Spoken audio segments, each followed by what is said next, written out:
Hi అండి. Happy Sunday. ఈరోజు Sunday కదా! అందరూ హ్యాపీగా ఎంజాయ్ చేస్తూ ఉంటారు కదా! నేనైతే ఇంకా షాప్‌కి వెళ్ళడం కోసం రెడీ అయ్యాను.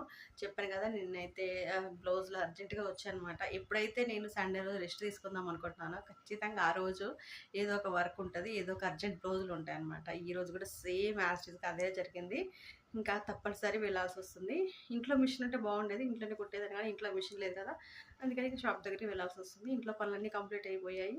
ఇప్పుడు షాప్ దగ్గరికెళ్ళేసి ఇంకా దాదాపు ఒక 3, 4 వరకి ఉండేసొద్దాం అనుకుంటున్నాను. 3 వరకైతే ఎగ్జాక్ట్‌గా ఉండేసి వస్తాను. 3 తర్వాత నాకు వేరే పనుందనమాట. ఇంకా తర్వాత మళ్ళీ వచ్చి వంట చేసుకోవడం అదంతా ఉంటది కదా! అండ్ ఇప్పుడు లేట్ చేయకుండా ఇంకా షాప్ దగ్గరికైతే వెళ్తాను. టైం అయితే చాలా అవుతుంది. 11 అయిపోయిందనమాట. కొంచెం లేట్‌గా వెళ్తున్నాను సండే కదా అని చెప్పేసి. సండే రోజు కూడా షాప్ ఓపెన్ చేయాలా? ఏంటి దేవుడా! అది. అందుకని కొంచెం లేట్‌గా ఒక 1 అవర్ లేట్‌గా అయితే వెళ్తున్నాను. ఓకేనా? షాప్‌కి వెళ్ళిన తర్వాత వీడియోస్ చేస్తాను.